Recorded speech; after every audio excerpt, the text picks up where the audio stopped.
What's good, YouTube? Coming to you with another video. What to expect from the Cleveland Cavaliers. This is a team that has made a lot of moves. They're going in a lot of different directions. They may lose LeBron. Will they keep Kevin Love? What is this team going to be a year from now? But we're going to talk about what to expect from them this year based off this the roster right now. Because I think they're going to make a couple more trades. I think they're going to make a couple more moves. But we only can talk about right now how they're going to play with the roster they have right now. How are they going to gel, the chemistry, the things to look forward to in the season, and the players to watch. Obviously, this is a team that's going to be a contender in the East. And I get to how I feel about them at the end when I basically wrap up the video. But they got Jay Crowder, Zizic, Isaiah Thomas out of the trade. The rookies that they get from the draft don't really matter because we're talking about this season. They have Isaiah. He's going to be coming off a hip injury. They said he will not be ready for training camp, which means he might not even be ready when the season starts. That can really hurt their chemistry because you have a player like Derrick Rose and Darren Williams who's not really even on the roster, I don't believe, but they might bring him back. But Derrick Rose is probably going to have to be the starting point guard, even though they're going to give the ball a lot to LeBron James. That's probably their best bet in the beginning of the season to start Derrick Rose, which we didn't expect going into the season. But he's 28. He still can score. He averaged 18 points a game. And almost in New York, and he can still play, he can still score, and he showed signs of it changing a little bit. He relied a little bit more on his jump shot, and he was able to up his efficiency a little bit compared to the last couple years. So probably expect Derrick Rose to start. If Isaiah can play, expect him to start because he is the better player right now, and he can score the basketball. He can force double teams. He can pass. He's a willing passer when he has to. He's not really a crazy playmaking point guard, but in situations where he has to move the ball or he has to pass when he can't score, that's when Isaiah Thomas will make his move and make his pass. The dude is virtually unguardable. He can get a shot virtually anytime he wants to.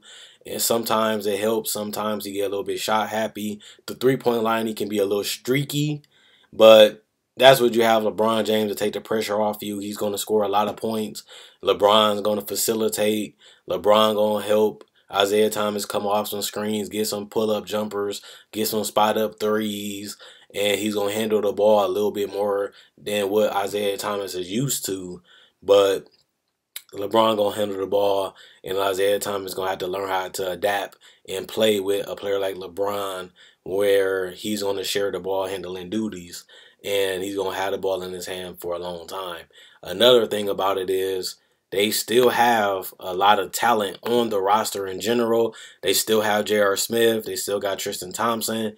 They still got Kay Felder. They still got Jay Crowder. They still got Channing Frye. They still got Richard Jefferson. They got Kyle Korver signed to a longer deal under a cheap contract. So they still got talent. They still got shooters. They still got players that can play defense like Jay Crowder and Iman Shumpert. Obviously, they really didn't help that much in the finals. But honestly, I'm not that high on this Cleveland team. They have probably the best team in the East besides Boston and Toronto. They have LeBron James, who's virtually going to guarantee that they might go back to the finals just because they have nobody in the league has an answer for him besides teams in the West. The East has been trying to find a player that can slow or lock up LeBron, and they haven't been able to do that. It's basically been the West. Like Kawhi Leonard slowed him down. Andre Iguodala slowed him down. Kevin Durant, he still was efficient, but Kevin Durant was able to tick for tat him. They crossed each other, X each other out, and nullified each other. So I still suspect that the Cleveland Cavaliers are going to make it to the Eastern Conference Finals. I still expect them to be a little rocky because of the new people they got to add into the rotation. Because Isaiah Thomas might not be ready for the beginning of the season, that can hurt their chemistry and that can hurt them getting off to a hot start. Another thing I say is, we don't really know what to expect defensively. The Cavaliers have been one of the worst defensive teams, not all the way at the bottom, but they haven't been a good perimeter defensive team. They haven't been a good inside defensive team because Kevin Love, and let's be honest, Kevin Love and Tristan Thompson ain't rim protectors and they ain't really good defenders anyway. So they can be when they want to be, but most of the time they lackadaisical.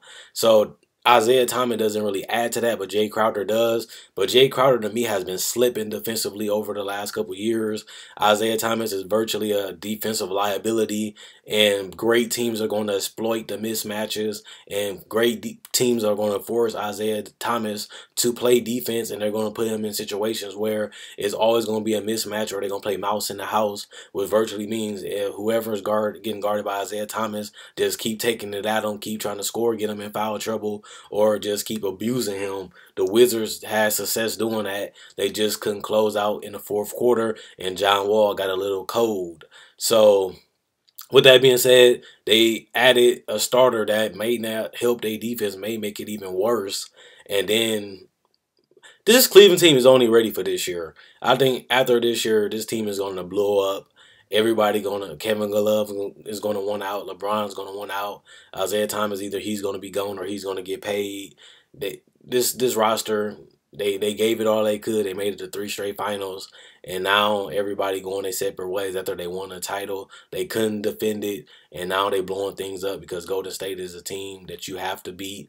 And Golden State is a team that you got to have a good matchup against. Because if you want the championship, you got to go through Golden State or San Antonio. And then you got the team like the Rockets in the Thunder that's 1-2 pieces away from the bench and from the start lineup until they're contenders, and you have all these teams that you got to prepare to beat coming out of the East. I don't really think Boston, Cleveland, or Toronto going to beat the best 4 teams in the West. And that's just my opinion. That's my analysis. But with that being said, I expect the Cavaliers to win about 57 games. I expect them to be the number 2 or number 1 seed in the East if it's not Boston. And if they do get off to a hot start and they're able to transition Isaiah Thomas, I can see them being the number 1 seed. But right now, he's not healthy, and the roster has got a lot of new pieces, so they're going to have to figure stuff out. And that's not including trades and injuries that can affect other teams. And the injuries can affect this team, and trades can make this team go from a number 1 seed to being a team that's rebuilding. So we don't really know what's going to happen, but that's what I expect from the Cavaliers, is to go number 2, number 1, and get back to the Eastern Conference Finals. But teams like Boston and Toronto will have something to say about that. Let me know what you guys think in the comment section below. It's Quinn Wade Basketball Analysis signing out. Check out my website, analysisplayground.com. The link will be in the description in the comment section below. Check out my Facebook page, analysisplayground.com. The link will be in the description in the comment section below. All you got to do is click the link, and it'll send you to my Facebook page. And all you got to do is like it, and that just shows support. That's all I'm asking you guys to do, is to show support to the channel. Quinn Wade Basketball Analysis signing out, and let me know what you guys think in the comment section below.